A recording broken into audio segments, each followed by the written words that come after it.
मोदी जी को तो कुछ दिखाई नहीं दे रहा है, ना अमित शाह जी को दिखाई दे रहा है। अब आते हैं तो जब किसान आंदोलन हुआ था, जब भी आपने देखा होगा कि क्या कहते थे और फिर क्या हुआ है, वही आंदोलन ये भी वही रूप लेगा।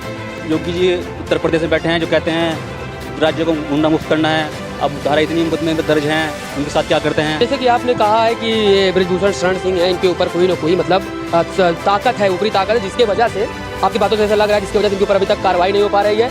तो इस आंदोलन में कई लोगों ने समर्थन देने के लिए आए हैं देश के कोने कोने से। उसी में से एक भाई हमारे ये हैं जो इस महिला आंदोलन में जो प्रकरण हुआ है उस पर बात करने के लिए। भाई साहब, आपका क्या नाम है और आप कहाँ से हैं? शाह राजपूत नाम है मेरा, उत्तराखंड से आया हूँ, जिला हरिद्वार जी। तो इस आंदोलन को लेकर आपकी क्या सोच है? इस आंदोलन को लेकर ये सोच है, एक हफ्ते से आंदोलन चल रहा है। इसमें अब तक कोई सरकार की तरफ से कोई इससे महिला को सम्मान नहीं मिला, कोई इनके साथ इंसाफ नहीं हुआ। और जैसे हमें पता लगा कि अगर एफआईआर भी सुप्रीम कोर्ट के द्वारा दर्ज हो रही है, ये वो तो हुई है, वो तो साक्ष्य बहुत दुख की बात है। सुप्रीम कोर्ट के आधार पर एफआईआर दर्ज हो रही है, बहुत दुख की बात है। तो इस आंदोलन को बढ़ाने के लिए हम यहाँ पर आए हैं और हमें लग रहा है कि सरकार जनता की नहीं सुन रही है। तो इसलिए हम कहना चाहते हैं, योगी जी उत्तर प्रदेश में बैठे हैं, जो कहते हैं राज्य को गुंडा मुक्त करना है। अब धारा इतनी मुकदमे में दर्ज हैं, उनके साथ क्या करते हैं। और अमित शाह जी को दिखना चाहिए, जब सुप्रीम कोर्ट ने बोल दिया है तो इनको अरेस्टिंग करनी चाहिए, जांच होनी चाहिए इनकी। अब अरेस्टिंग हो नहीं रही है, जब मुकदमा दर्ज भी कोर्ट के कहने के ऊपर हुआ है, तो देख लीजिए कितनी बड़ी बात है। तो जैसे कि आपने कहा है कि ये बृजभूषण शरण सिंह है, इनके ऊपर कोई ना कोई मतलब ताकत है, ऊपरी ताकत है, जिसके वजह से आपकी बातों से ऐसा लग रहा है जिसकी वजह से इनके ऊपर अभी तक कार्रवाई नहीं हो पा रही है। क्योंकि अगर जिस व्यक्ति के ऊपर पॉक्सो एक्ट के तहत अगर एफआईआर हो जाए, उसके बावजूद भी वो जेल के दरवाजे पर ना जाए, तो कहीं ना कहीं तो ऊपरी ताकत तो है ये। तो जैसे कि अभी ये आंदोलन है, यहाँ पे देख रहा है हमको कि कुछ बिजली उजली अंदर तंबू के अंदर नहीं जल रही है, तो इस पर क्या कहेंगे? क्योंकि बाहर तो सब जल रही है, इस पर बिजली देखिए 3 दिन से बिजली काटी हुई है, यहाँ पर बिजली पानी कुछ नहीं मिल रहा है। अब भी देखिए फिलहाल इधर तो फिलहाल यहाँ पर लाइट है, अंदर लाइट नहीं है, वहाँ मच्छर काटते हैं, बहनों को बहुत दिक्कत हो रही है उनको। अच्छा, मतलब इधर है, यहाँ पे है और अंदर नहीं दिया, अंदर लाइट नहीं है। 3 दिन से ऐसे हो रहा है इनके साथ, देख रहे हैं हम। अच्छा, इसका जिम्मेदार किसको समझ रहे हैं? इसकी जिम्मेदार सरकार है।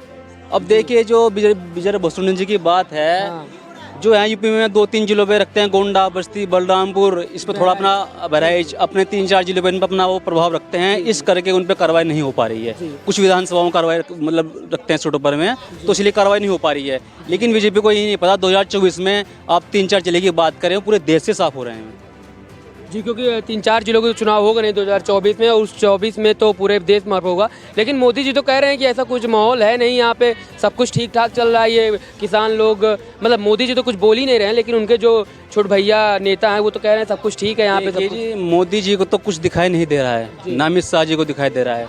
अब सुनने में आ रहा है कि तो एक ही राज्य के लोग हैं, एक ही जाति के लोग हैं, लेकिन उनको यही नहीं पता 36 बिरादरी यहाँ पर, 36 बिरादरी यहाँ पर है, हर पूरे देश से यहाँ पर लोग आए हुए हैं। और जब तो कहते हैं इस टाइम बच्चा मेडल जीत कर लाती है, देश का नाम होता है, देश की बच्ची देश के लिए मेडल जीत कर लाई हैं। आज बोल रहे हैं कि तो जाट समाज से हैं, हरियाणा समाज से ही हैं, कोई और इनके साथ नहीं दे रहा है। अब जब मेडल जीत के लाते हैं देश से, जब इनके लिए गर्व की बात हो जाती है। तो मतलब आप ये कहना चाह रहे हैं कि घर पर खाने के लिए इनवाइट करते हैं, घर पर आना खाने के लिए इनवाइट करते हैं, और अब एक ट्वीट तक भी नहीं कर रहे हैं इनके लिए, बच्चों के लिए।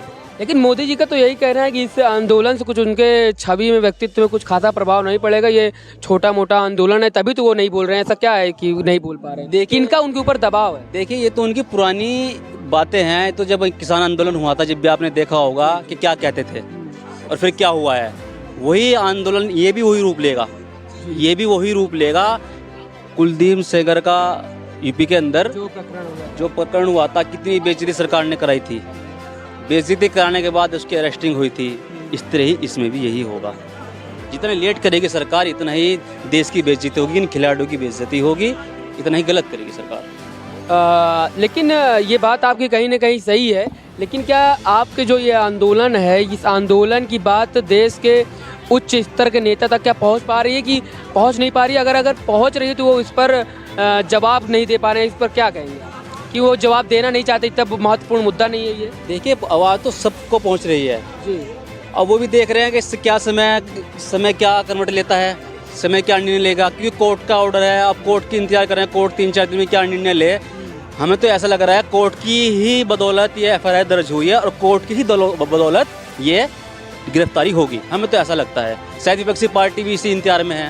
अच्छा तो जैसे विपक्षी पार्टियां भी खूब आ रही हैं यहाँ पे और जिस प्रकार से पब्लिक का आना जाना लगा हुआ है इस आंदोलन में, तो उसको देखते हुए क्या लगता है आपको कि क्या मोड़ लेगा ये आंदोलन और कहाँ तक जाएगा? ये आंदोलन बहुत बड़ा रूप लेगा और ये आंदोलन जीत का होगा। जीत होगी इस आंदोलन में, क्योंकि ये किसान आंदोलन था। कहते पार्टी अपनी राजनीतिक फायदा उठा रही है, यहाँ कोई ऐसा मकसद नहीं है। ये बच्ची पूरे देश की हैं। एक किसान आंदोलन नहीं है कि कुछ किसान अपने फायदे के लिए आंदोलन कर रहे हैं, ये पूरे देश की बच्ची हैं और पूरे देश का फायदा है इसमें। जी, लेकिन बीजेपी वाले तो यही कह रहे हैं कि ऐसा कुछ नहीं है, कुछ 2-4 लोग चुनिंदा पहलवान आए हैं जो उनके ब्रजभूषण की छवि पर दाग लगाने की नाकाम कोशिश कर रहे हैं, उनका तो ये कहना है। इस पर ये ऐसा कुछ नहीं है। जितने भी खिलाड़ी हैं, एक्टर हैं, वो सब ने ट्वीट किया है, सब ने इनको साथ दिया है। अब देख लीजिए हरियाणा से युवराज सिंह जी है, इरफान पठान हैं, ठीक है, जितने भी खिलाड़ी हैं सब इनका सम्मान कर रहे हैं, सब इनके साथ हैं। लेकिन सिर्फ सुप्रीम कोर्ट का ऑर्डर के इंतजार है। 3-4 दिन में क्या गिरफ्तारी का ऑर्डर भी सुप्रीम कोर्ट ही दे, हमको ऐसा लगता है। जी, तो भाई साहब ने पूरी खुले तौर पर अपनी बात कही और उन्होंने बता दिया कि जिस प्रकार से कार्य हो रहा है उसको लेकर के सरकार की क्या जवाबदेही है और उस पर सरकार को क्या करना चाहिए। तो